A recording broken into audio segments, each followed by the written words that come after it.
Emancipation in the United States of America. Frederick Douglass supported Abraham Lincoln's presidential campaign in 1860.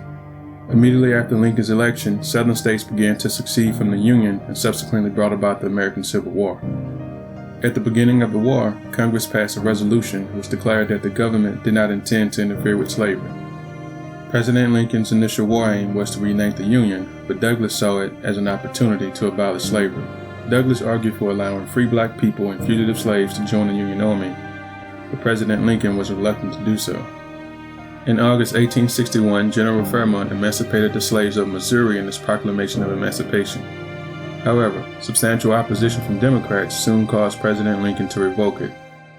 9 months later, a similar proclamation by General Hunter freed the slaves in South Carolina, Georgia, and Florida, but it was revoked as well.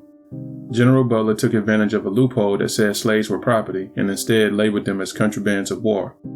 From then on, they were known by this title until it was changed to freedmen. The slave population, unsupported by Northern pro-advocates, stayed on the plantations to work in agriculture. This freed up the South's entire white population for active military service, while at the same time, the military resources of the North were heavily restricted by labor demands. The policy of the government was therefore changed. Instead of supporting slavery, the Union made every effort to weaken and destroy it. The attempted combination of preserving slavery and putting down a rebellion was quickly abandoned as too difficult by President Lincoln and the Union. On April 16, 1862, slavery was officially outlawed in the District of Columbia, and slave owners there received millions of dollars in compensation. In May 1863, the government passed a law to compensate loyal slave owners for the loss of their slaves who had been set free by the Union Army. President Lincoln's preliminary Emancipation Proclamation was issued on September 22, 1862, and the final version was released on January 1, 1863. It declared that all slaves in rebellious states were free. This act changed the course of the war, and African Americans' enlistment into the Union Army led to the end of slavery and the defeat of the Confederacy. In April of 1865, at Appomattox Courthouse in Virginia, Confederate General Robert E. Lee surrendered to Union General Ulysses S. Grant. Many people in the North believed that the best solution was to encourage African Americans to leave the United States and settle in other parts of the world, where they would live separate from whites. The federal government even offered financial assistance to black people to encourage them to leave America. They were willing to pay African Americans to leave the country but can't pay reparations. Lincoln supported various colonization plans to encourage African Americans to settle in Liberia, Haiti, and other foreign countries. There were even discussions about segregating black people to the states of Texas or South Carolina. Can you imagine what this would have looked like? Some believed that colonization was impossible and thus suggested that African Americans should be kept under legal tutelage or serfdom. These solutions, however, were not satisfactory to the black people who had just fought for their freedom, abolished slavery, and saved the Union. Most refused to leave America and demanded the same rights and privileges as white citizens. The Southern states were filled with acts of violence committed against black people, which led to the bloody riots in Memphis and New Orleans in 1866, where nearly 300 innocent black men and women were killed. More than half of these victims were Civil War veterans. Black people were trapped in a perpetual cycle of violence, discrimination, and poverty. Henry Watson's appeal. Let us briefly examine the life of a fugitive slave named Henry Watson. Watson's story will help set the context for African Americans who lived in the Freedmen's Village after the Civil War. Watson's story illustrates some of the physical, mental, and emotional hardships that were endured by slaves. Watson had been a slave for 26 years. He was born 13 miles from Fredericksburg, Virginia in 1813. Watson was frequently beaten and received little food or clothing from his enslavement. In his autobiography, Watson described the harshness of slavery and his escape from it. Watson was required to be present whenever slaves were whipped, and he had to apply salt to their bleeding backs after every 100 lashes to stop the bleeding. This process would be repeated until a slave received 400 or 500 lashes. Most of these cruelties were committed by the overseer, who was a drunk and quarrelsome man that took great sadistic joy in punishing slaves. There was a slave named Henry on the plantation, and he was also a slave driver. On occasion, he had to whip his wife whenever she made the master upset. Watson described an event he witnessed that made a great impression on him. Joe was a slave on a plantation who got into trouble with the overseer. The overseer threatened to punish Joe severely, so he ran away. When Joe's master found out he ran away, he ordered the overseer to shoot Joe on sight. The overseer was ruthless, and he kept a watchful eye out for Joe. On the second night, the overseer saw Joe lurking not too far from his cabin, probably because he wanted to see his wife and children again or get something to eat. However, Joe never got the chance to relish in those last moments of happiness. In an instant,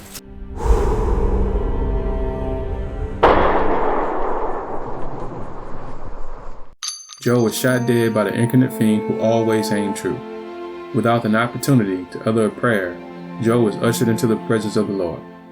When Joe's master learned of his murder, he said that Joe's body should not be taken from the place from where he had been shot dead. Joe's lifeless body lay bare in the open field for all to see. Joe's wife and children tragically witnessed his murder. They were standing only a few yards away. After a time, the birds of prey began to circle Joe's body. The vultures were rioting and feasting on his flesh. His only crime was being black. Watson vividly recounted the horrible sensation that flowed through his veins when he gazed upon Joe's mutilated body. Watson's heart grew heavy with sadness, and tears welled up in his eyes as Joe's sightless eyes glared at him. Joe's body was crimson with blood, and his family was too afraid to come near him to strengthen his rigid limbs and close his eyes. Regarding Watson's escape, he met a white man who decided to help him. The man asked Watson if he was a slave, to which he replied yes. The man encouraged Watson to run away. Watson responded with a laugh and said he did not know where to go. The man explained that northern states were much safer for runaway slaves and free people of color. The man arranged for Watson to board a ship bound for Boston the following day. Watson was aware of the consequences if he got caught, but he was determined and he boarded the ship. Once Watson arrived in Boston, he was introduced to an abolitionist named William Lloyd Garrison. Garrison helped Watson adjust to society and life as a free man. Watson's experiences were characteristic of the formerly enslaved men, women, and children who lived at the Freedman's Village. Freedman's Village at Arlington, Challenges and Impacts. The Freedman's Village was a laboratory for new policies that governed the daily lives of the formerly enslaved and helped shape their future. The nation had to decide what to do with African Americans now that slavery was abolished. And their solution was land redistribution and agrarianism. Most of this work fell under the War Department's jurisdiction, which was later transferred to the Freedmen's Bureau. The Freedmen's Bureau was established in 1865 and became the administrator of the Freedmen's Village until it was closed in 1872 as a result of constant protests from white Southerners. On December 4, 1863, the Freedmen's Village contraband camp in Arlington, Virginia was opened. The Union Army held territories in numerous parts of the South, and contraband camps sprang up in those areas. Many of these camps were hastily established. They served only as temporary holding grounds and later as recruiting stations for African American soldiers for the Union Army. But the Freedmen's Village was built with a more deliberate goal in mind. The village was home to the formerly enslaved who had been freed or escaped during and after the Civil War. The village was located on land that the Union confiscated from Confederate General Robert E. Lee. The village was located in what is now known as Arlington National Cemetery. The village was situated on 1,100 acres of beautiful land in the northeast corner of Arlington County. The location had spectacular views of Washington. 100 duplexes were built along a busy street that stretched for a quarter mile through the village. The duplexes were whitewashed and 1.5 stories tall. The external symmetry of the clapboard-style houses was intended to promote social peace and calmness. The white color of the dwellings was intended to encourage purity, piety, and order. The square-shaped wooden duplex homes had 2 front doors placed side by side so each family could have a separate entrance into their homes. The homes had 2 back doors arranged in the same manner as the 2 front doors. Each house had 4 double-pane windows placed in the same areas on both sides of the house, and the houses were numbered. The houses were positioned in a semicircle around the pond facing each other. There was a wide dirt road that ran about 1/4 mile between them. The village had its own schools, churches, a hospital, and a post office.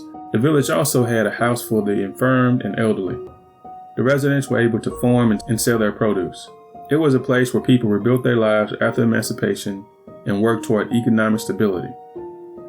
It is important to remember the impact that the Freedmen's Village had on the development of the African American community in Arlington, Virginia. The residents of the village initially lived in Sibley tents, and they were able to transform the country band camp into Arlington's first black community. The village had a bakery, carpenter shop, blacksmith shop, shoe shop, and a farm. The village also had a sawmill and a grits mill, which were used to process lumber and grain. The mills were originally built to support the Union Army during the Civil War. The freedmen grew various crops to include wheat, oats, barley, rye, vegetables, tobacco, and cotton. In addition to farming, they raised livestock, such as cows, pigs, chickens, and turkey. The goal of the village was to be a self-sustaining community that would serve as a model for other ex-slave communities. To that end, the government insisted that all adults be employed in some way. Various private agencies that worked with the village, as well as the Federal Bureau of Labor, sought to find jobs for the freedmen. Some of the freedmen had been trained in various skills such as blacksmithing, tailoring, and barbering. The freedmen were given apprenticeship contracts, and some of their children were hired out to work under those contracts for exceedingly long terms. Some of the freedmen worked on various government farms located within the sprawling 1,100-acre Arlington estate. The women typically worked as housekeepers, cooks, and maids. They were given lessons on household chores. The village had a tailor shop where several women were employed in manufacturing clothing. They were paid wages, and the clothing the women made were sold at cost to the freedmen. The Freedmen's Bureau assisted the freedmen in reuniting with their family members they were separated from during slavery. During slavery, slaves were frequently sold at slave auctions. The Bureau was supportive of the freedmen obtaining legal marriages. During slavery, slaves had to get permission from their masters before they could get married. Therefore, many slaves married secretly, hence the symbolic tradition of jumping the broom. Unfortunately, the village was beset with problems from the beginning. There were never enough resources to go around, and the living conditions were frequently cramped and unsanitary. There was also tension between the government officials who ran the village and the freedmen who lived there. The freedmen had to adhere to a strict set of rules. For example, bedtimes were at 9 p.m. and the lamps had to be out by 10 p.m. There was also a curfew in place from 11 p.m. until 6 a.m. Visitors had to be approved by the camp's superintendent, and residents were not allowed to leave the village without a pass. The village was intended to be a temporary stop for the freedmen. The War Department envisioned that the residents would eventually move out of the village. The freedmen were subjected to random inspections by government officials. In 1864, an inspection revealed that the village had a population of 2,166 freedmen. This number consisted of 411 men, 658 women, and 1,097 children.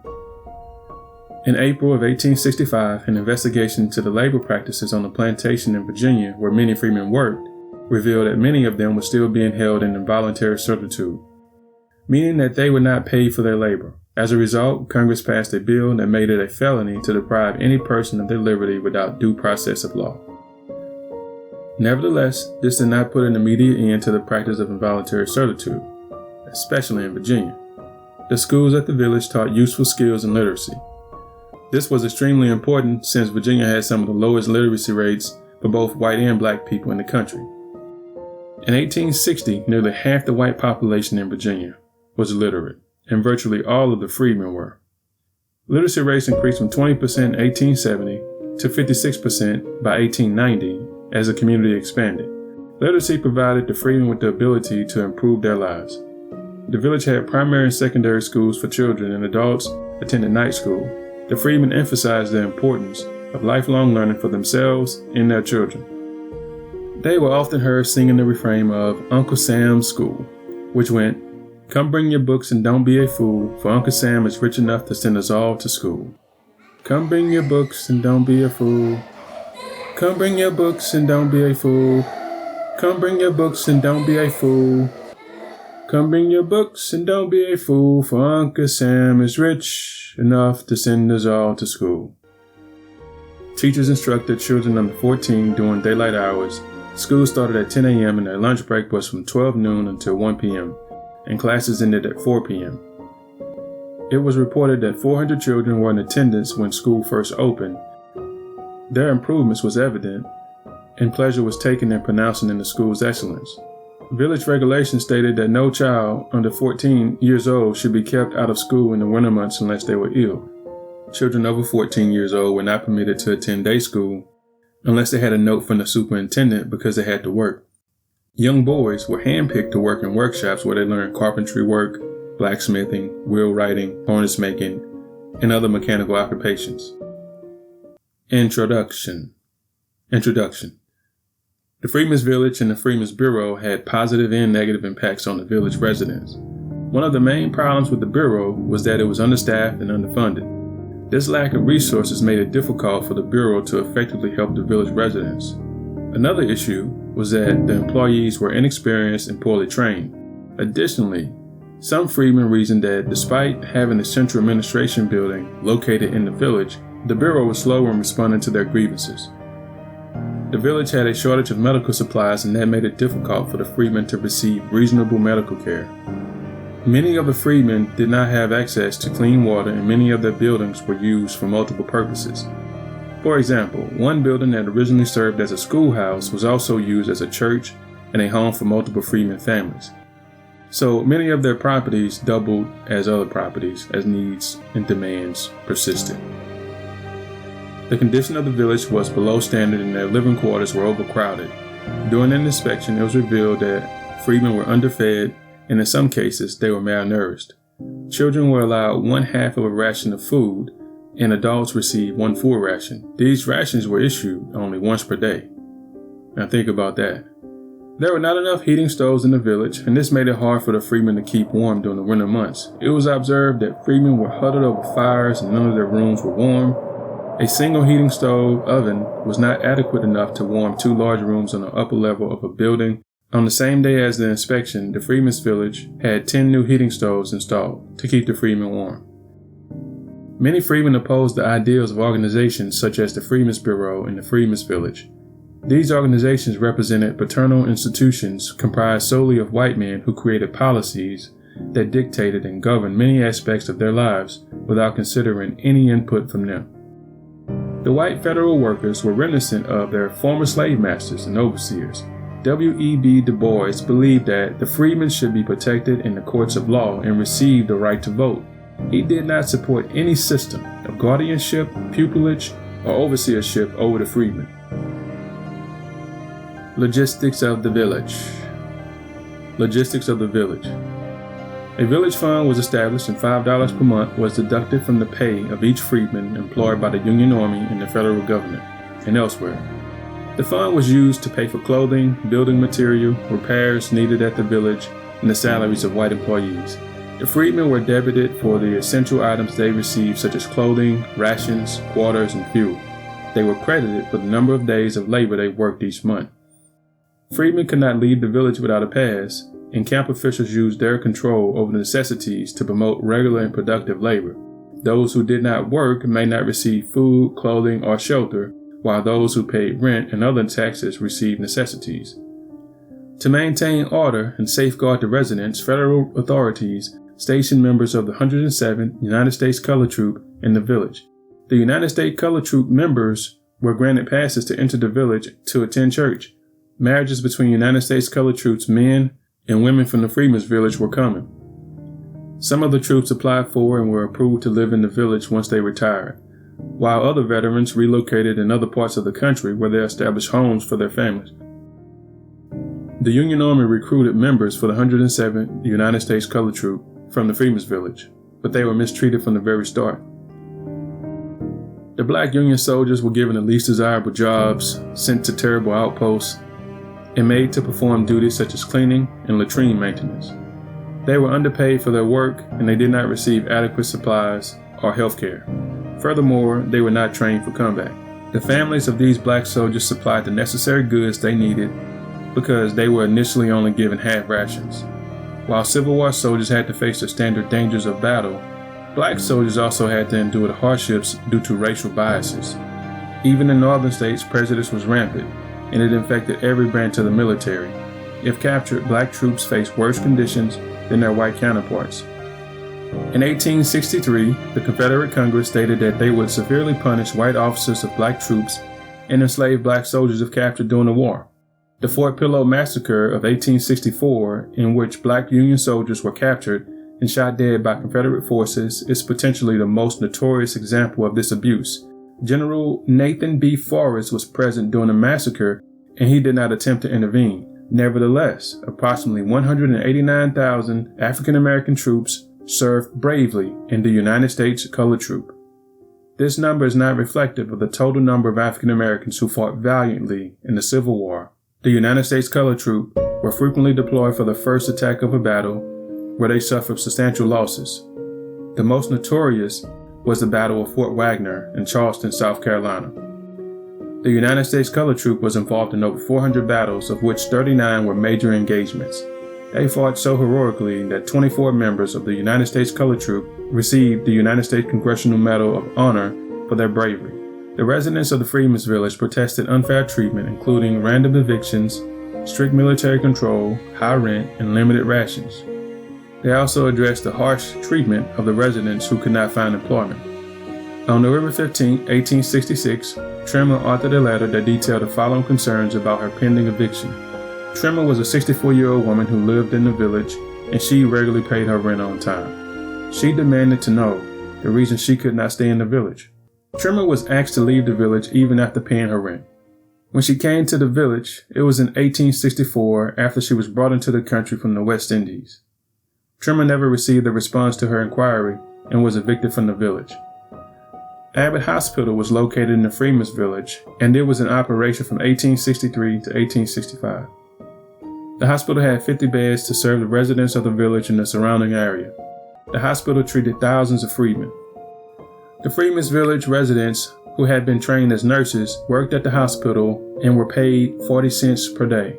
The village had an ambulance service that transported their patients to and from the hospital. The hospital was named after Anderson Ruffin Abbott, a black physician from Canada. Dr. Abbott was a historical pioneer. He was the first black Canadian physician to be licensed in Canada and the first to serve in the Civil War. Dr. Abbott was a longtime friend of President Lincoln, and after Lincoln's election, he was amongst the mourners who paid their respects to the late president in the East Room at the White House. The village residents were charged 25 cents per month for health care insurance. This charge helped cover the cost of maintaining the hospital, medicine, and paid the salaries of physicians. Abbott Hospital was once home to 14 physicians, including the first recognized African-American licensed physician, Alexandra T. Augusta. Abbott Hospital, no doubt, added to the mystique and prestige of the Freedmen's Village, especially with black doctors and nurses working there. The Freedmen's Hospital was another hospital that served black people, and this was rare during the day. This hospital was located in Washington, D.C., and it still thrives today as Howard University Hospital. Go HU. Freedmen were quickly able to create their own church congregations and social organizations. For example, Reverend Laws was a pastor who doubled as an employment agent. He helped the freedmen find jobs and quickly gain enemies because of this. A village administrator fought to have Reverend Laws evicted from the village and even called him an agitator. Educating the Freedmen's Village. In December 1864, the National Freedmen's Relief Association commissioned Sojourner Truth to work as a counselor at the Freedmen's Village. Sojourner Truth taught the freedmen values such as cleanliness, organization, and being hardworking. She also showed them how to live in freedom, which is very important. Through her efforts, she quickly became liked by the white Union officers who ran the Freedmen's Village. She was described as an exceedingly kind female aide. She held a close relationship with President Lincoln, and he wanted her to visit nearby Arlington Heights and Mason Island, where many freedmen had settled. The educational system was particularly important to the success of the Freedmen's Village. Several schools were in operation within the village, including a night school. They also had an industrial school. Now, the industrial school at the village was an invaluable asset that served many functions for the residents of the village. For instance, in November 1867, the industrial school manufactured 200 coats and 200 pants. The revenue generated from the sale of clothing manufactured at the industrial school was used to support the village. In some cases, the bureau would use the money to purchase supplies for the village. The industrial school served as a place of employment for some of the freedmen within the village. It was extremely difficult to purchase land for freedmen schools outside of the village, and in most cases excessive prices were charged. Subsequently, the freedmen were compelled to purchase land to build schools in unsuitable areas. There was a locality in Prince George's County called the Forest, where the freedmen were not able to procure land of any description for a school building site. This was due to the bitterness and strong opposition to freedmen schools. The freedmen's eagerness for education emerged as they ascended from slavery. White Southerners neither cooperated with nor showed any sympathy for these educational efforts. On the contrary, they harbored deep-seated prejudices and hostility towards them. The idea of educating the freedmen was ridiculed as an unreasonable attempt to elevate and improve the African American race. In several cases, schools were burned and teachers were assaulted and driven away. The great mass of the Southern people believed that it was absolutely unnecessary to educate African Americans. They were content to let them remain in ignorance, thinking they would be more manageable and docile if they were not taught how to read and write. The belief was that black people would be more content with discrimination if they were left uneducated, and they would be less likely to protest against it. Many of their schools were held in abandoned churches, hospitals that had closed, and private homes once occupied by military authorities, old sheds, and in one case, a bomb-proof shelter that had been partly demolished. The school buildings were in a bad state of repair, and the children had no shoes, and they often came to class on empty stomachs. Large meetings were organized to increase freedmen awareness in the establishment and maintenance of schools. These meetings were well attended by large numbers of freedmen. Some freedmen who attended these meetings walked over 20 miles to attend the meetings. A meeting held in Frederick, Maryland was attended by over 5,000 freedmen. In these meetings, funds were raised to establish schools and to settle school-related debts. There were instances when Freedmen Bureau agents held meetings in support of freedmen schools, and they were frowned upon by hostile white mobs who opposed any form of schooling for freedmen. African American schools and churches became the prime target of white hate, and as a result, many school buildings and churches were burned down. A Freedmen's Bureau official reported that a Cecil County, Maryland teacher and a Havre de Grace teacher were badly assaulted. African American children were subject to frequent attacks because of their desire to get an education. The government did not protect them. Their rights were frequently violated without legal repercussions. Freedmen's labor market. The Freedmen's Savings Bank was established in 1865 to assist the freedmen. In little more than a year after its founding, the bank received $616,802.54 in deposits from the meager earnings of the freedmen. The white officials who were in charge of the Freedmen's Savings Bank had a long history of mishandling their funds. In June of 1874, the bank failed and over $3 million that belonged to approximately 61,000 African Americans was lost. Today's value of the stolen money exceeds $81 million. The money vanished and was never accounted for. Frederick Douglass once said this failure set the African American race back several years post-emancipation. There were many occasions when the labor of the freedmen was requested by white people who lived outside of the village. On October 30, 1867, a white woman who lived in Georgetown was looking for a colored girl to live with her family. She wanted a girl between the ages of 11 and 13 years old. The lady wanted to hire the young child as an indenture for a set term of years. In cases like this one, the children were often physically abused and they were not paid for their labor. There were many cases where white men exclusively sought to apprentice young black girls. On November 4, 1867, a bureau agent named Mr. O'Neill responded to the request. He stated that the people here look upon that mode of hiring as a species of slavery, and no argument I could use would change the opinion they had formed. They will not ban out their children. On August 19, 1868, Agent Abel wrote a letter to Major Swan regarding the freedman who was employed at the village and had not been compensated for his labor. Joseph Bean worked the entire month of June and had not received a payment. Agent Hennessy was employed as a clerk at the village, and he received Bean's monthly payment of $10 but decided to keep the money for himself. Agent Abel requested that Agent Hennessy be ordered to turn over the payment to Bean. At the time of the inquiry, it was believed that the agent still had Bean's money in his possession, but he refused to give it to him. There were countless occasions where payment disputes like this one arose. The thinking here is the freedmen at the village were formerly enslaved, and the white workers who ran the village thought of them as slaves. So when they got paid, sometimes they just decided not to give them their money. If one of the white workers felt like he wanted to get something new for his family and he got the freedman's money in his pocket and he just decided he's not going to give it to him. This happened too often, not just at the freedmen's village, but it happened throughout America.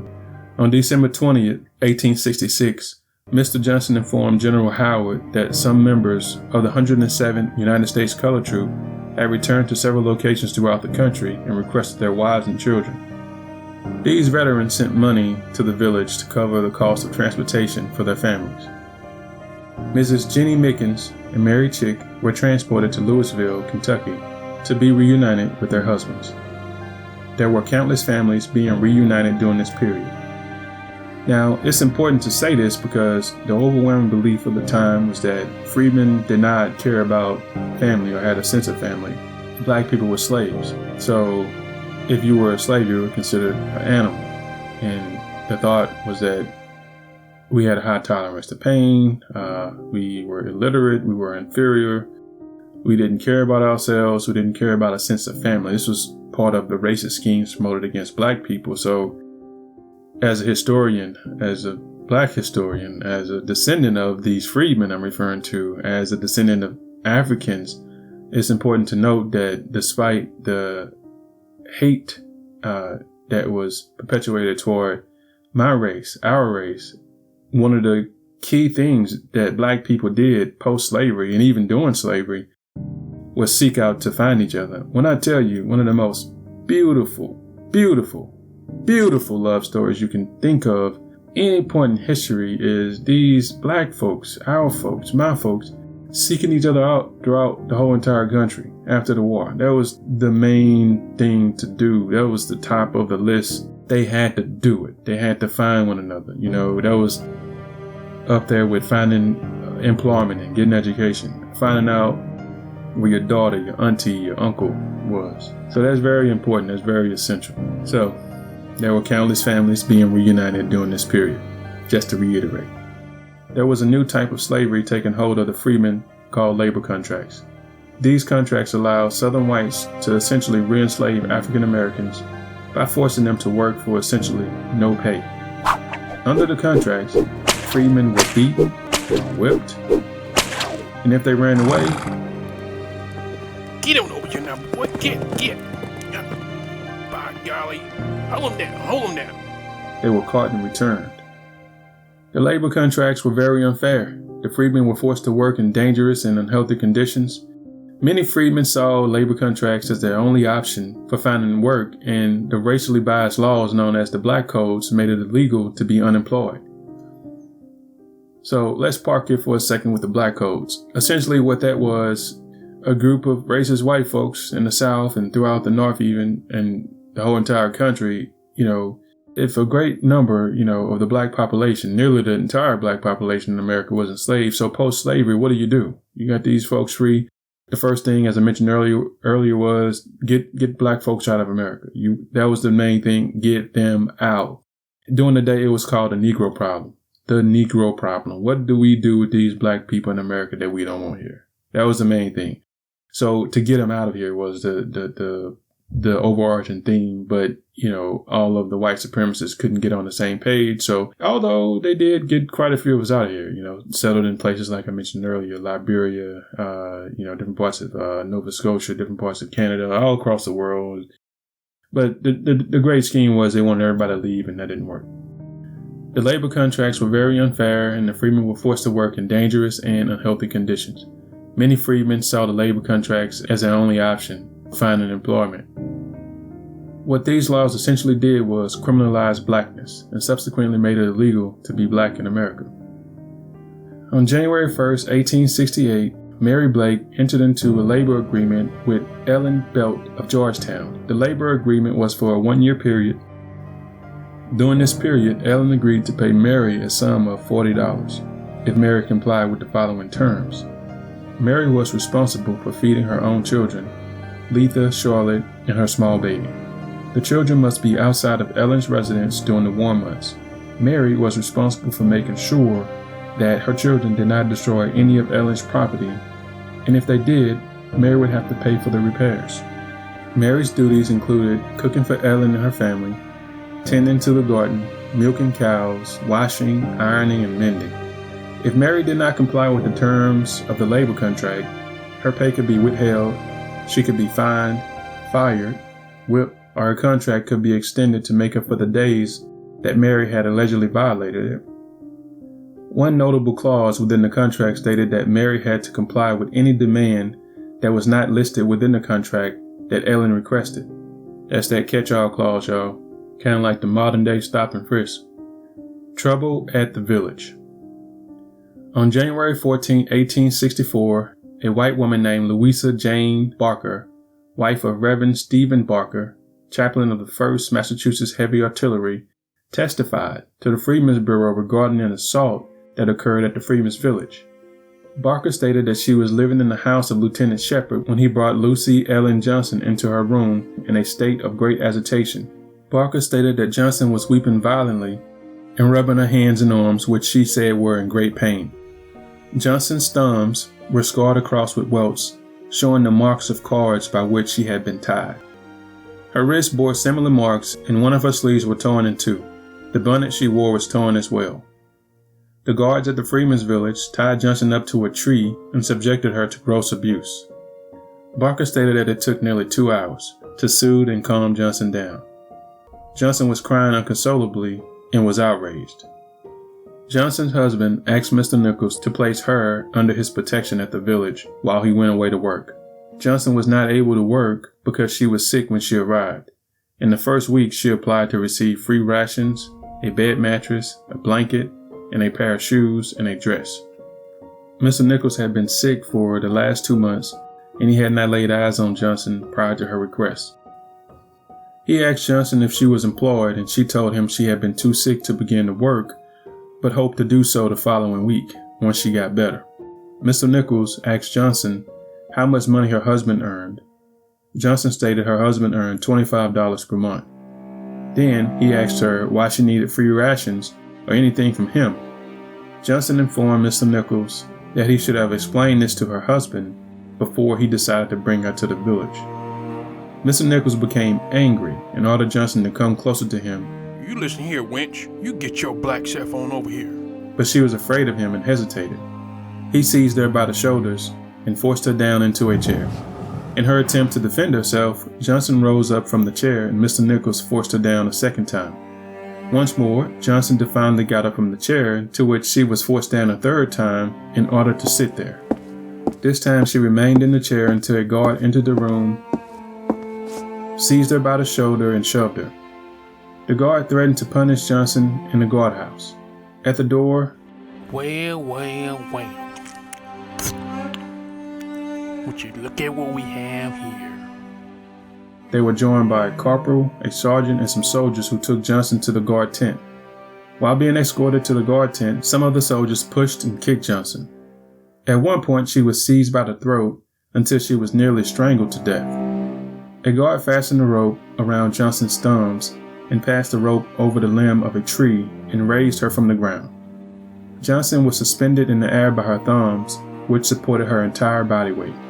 Johnson stated that a lieutenant came to their location and the guards removed the rope from her thumbs and tied it around her wrist. Johnson once again was hoisted into the air with her arms outstretched, powerless and defenseless. While she was suspended from the tree, one of the guards kicked her, another choked her, and a third guard stuffed dirty wool in her mouth to mute her piercing screams of pain and despair. This beating continued for half an hour. The lieutenant ordered the guards to bring Johnson down from the tree and advised her to leave the village. Johnson told the lieutenant she did not have any other place to go. He then advised her to keep out of Mr. Nichols' sight. Johnson's father, Fielding Lewis, also witnessed his daughter's attack and provided the following testimony to the Freedmen's Bureau. He said that his daughter was treated very barbarically indeed. Lewis witnessed the guards dragging his daughter to the tree, and he begged them to stop. Lewis said Johnson was trying to resist the guards while they were trying to suspend her from the tree. One of the soldiers put his sword on the end of his rifle and threatened to run it through her if she kept trying to defend herself. Lewis testified that the guards bound Johnson's wrists and thumbs with a rope and threw the rope over a tree branch. The guards pulled the rope over the branch and suspended his daughter into the air. Johnson's feet, along with her entire body, swayed each time the guard struck her. She was completely defenseless. Lewis said the guards whipped and beat her severely. Lewis cried as he looked on at his daughter's brutal beating. One of the guards kicked Johnson right under her clothes with his foot. At this, Johnson cried out with a piercing shout and begged the men to stop. They responded by stuffing rags into her mouth so that she could not be heard. Lewis stated that Johnson's beating was prolonged and added that he could have walked an entire mile during the length of time that passed during the attack. The testimony of Louisa Jane Barker regarding the case of Johnson was filed with the Freedmen's Bureau, and her account was supported by 19 other witnesses. Additionally, more than 30 freedmen came forward and filed complaints of their own regarding being assaulted and mistreated by village officials. The testimony of Henry Cook was provided to the Quartermaster Department in January of 1864. Cook said Thomas Simpson, a white village administrator, came after his son, Charles Cook, who had been sick. Cook said that his son was sick and unable to work, but Simpson said Cook's son must go out to work. Simpson became angry and pushed and shoved Cook's son about. Cook and his wife pleaded with Simpson and asked him to stop the assault. Simpson eventually relented, but threatened to have Cook's son arrested and placed in the guardhouse. Cook turned away from Simpson, sat down inside his tent, and picked up a peg cutter that lay on the ground beside him. Cook turned around and observed Simpson with the big stick in his hand. Simpson taunted Cook and asked, "What are you going to do with that peg cutter?" To which Cook replied nothing, and hastily asked Simpson what was he planning to do with the large stick he had in his hand. In response, Simpson called Cook a damn nigger and told him to come out of the tent. Simpson threatened to kill Cook and struck him in the back of his head with the stick. Simpson struck Cook a second time above his forehead, and at this, Cook stumbled and nearly fell to the ground. Simpson threw the stick at Cook, and a struggle ensued. Cook picked up Simpson and slammed him down violently, and within an instant, old Simpson cried for help. "Oh, God, Jesus help me. About 15 of them got me. They got me." Mr. Fowler and a guard rushed to Simpson's aid and held Cook down so that Simpson could assault him without provocation. Simpson had a renewed swagger now that he had some help. He placed his knees in Cook's chest and pinned him to the ground. Simpson told Cook he would kill him. Simpson began forcefully hammering Cook in his face and head with his fists. Then he gouged his thumbs into Cook's eyes. Simpson attempted to rip Cook's eyes out of his head, but Mr. Fowler intervened. After the beating, Simpson got on his horse and told Cook to come to work. Cook informed Simpson that he would no longer work for him. Cook was severely injured and confined to his bed for weeks following the beating. Cook's wife, being the beautiful black queen she was, reported the beating to Captain Perry, who in turn instructed her to be quiet and cautioned her not to make any trouble. But what about good trouble? About 3 weeks later, Mr. Nichols, the village administrator, informed Cook that he had orders to evict him from the village because he refused to work for the government. Cook lived in the village with his family for a long time and never caused any problems. Simpson was a slave driver in Maryland before the war who used to hire out slaves for his own benefit, and Mr. Fowler was a slave overseer on a plantation in Maryland. Bailey Watt's plea. In December 1866, Bailey Watt, a black resident of rural Yorktown, Virginia, made a speech to a gathering of freedmen, several Freedmen Aid societies, and Freedmen's Bureau officials in a large schoolhouse. Watt gave the speech at a meeting regarding the closure of contraband camps like the Freedmen's Village. According to Watt, the overwhelming majority of those in attendance supported the idea of relocating freedmen to various parts of the country where they had came from so that the contraband camps they were currently living in could be closed. But if they were returned to those areas where they came from, they would be forced back into a voluntary servitude. Watt stated that the Quakers of the North were the greatest earthly friends of the freedmen because of their great sacrifice and continuous contributions to them. The freedmen appreciated them most sincerely for their sacrifices of money, lives, and bloodshed for the benefit of the freedmen. Watt cautioned the audience that Confederate sympathizers and people of the South would not forgive them for supporting the Union. Watt stated that the freedmen had a rightful claim to the land that they had settled upon with encampments.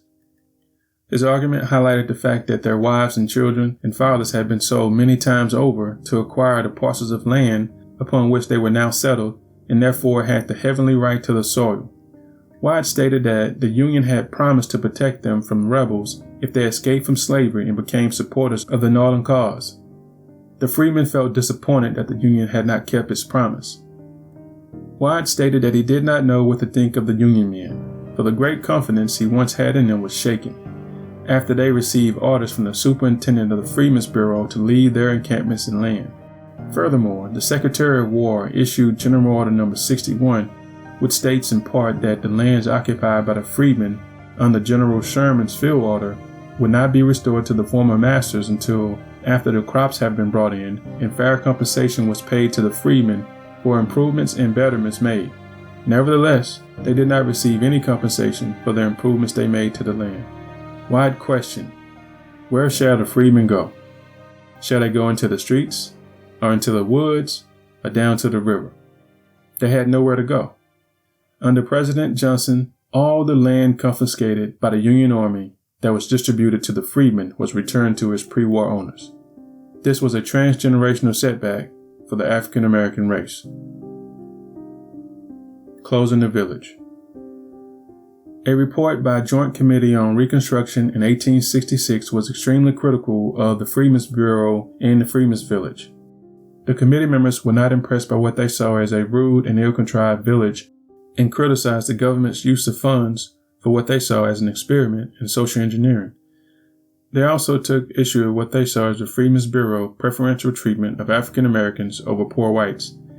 In 1868, the government tried to shut down the Freedmen's Village. To prepare for this, they destroyed all the homes between Arlington House, which was the main house on the estate, and the Potomac River, so that the residents would be forced to move elsewhere on the property. In the winter, with little notice, hundreds of families were forced to relocate. Some freedmen returned home from work to discover that their wives and children had departed because their homes were torn down. The freedmen opposed the shutdown and organized against it. As a result, these early attempts to close the village were fruitless. The Sunday Harrell and Weekly National Intelliger published an article in July of 1891 that stated that the government should sell the land to private persons who would improve it. The article stated that the land would bring in from $800 to $1,000 per acre in an open market. Many white Arlington residents lobbied for voting reform and saw the closure of the village as a means of reducing black political power.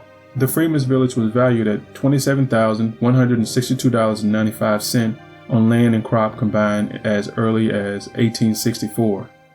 This is equivalent to more than $500,000 today, and according to multiple real estate sites, the value of less than a half an acre in Arlington, Virginia is valued at anywhere between $775,000 and $2.9 million. Now you do the math. The freedmen had over 1,100 acres of land that was taken from them in Arlington, Virginia. It's important to bear in mind that what happened at the Freedmen's Village in Arlington happened throughout the South in every area where black people had settled. They bought land, but many times they didn't receive the title to the land. Or if they did receive the title, somehow it wouldn't be honored. Land developers lobbied for the eviction of the residents of the Freedmen's Village to acquire that property for themselves since so much money was on the line. George Washington Custis Lee, the son of Robert E. Lee, demanded reasonable compensation for his family's confiscated estate. And after a 5-year-long legal dispute, the Supreme Court ruled in his favor in 1882. Subsequently, the United States government bought Arlington Estate from Lee for $150,000. That's $4.5 million in today's money. This man got that money for selling the property that didn't even belong to him. It belonged to the freedmen. Conclusion. The village was closed and all the homes and buildings were demolished in the late 1890s. In 1900, Congress refunded $75,000 to the freedmen from a long disputed contraband tax. But this was only a fraction of what the freedmen had lost. The village's closing prompted many of its institutions, such as Oddfellows, and churches such as Mount Olive and Mount Zion Baptist Church to relocate to other areas in Northern Virginia. Many black enclaves and settlements were established or expanded, such as Green Valley, Halls Hill, and Johnson Hill. The village left a legacy in Arlington. Members of the Syphax family, for example, are still prominent Arlington residents who can trace their roots back to the Freedman's village. Now, not just this family, but many throughout Virginia. Village residents also helped to establish one of Washington, D.C.'s first African-American communities, known as Shaw or the Shaw neighborhood. Despite being situated within the larger context of white supremacy, the Freedmen used their limited agency to create communities that met their needs on their terms. The village was a product of the residents' labor, ingenuity, and creativity as they carved out a space for themselves in Arlington, Virginia.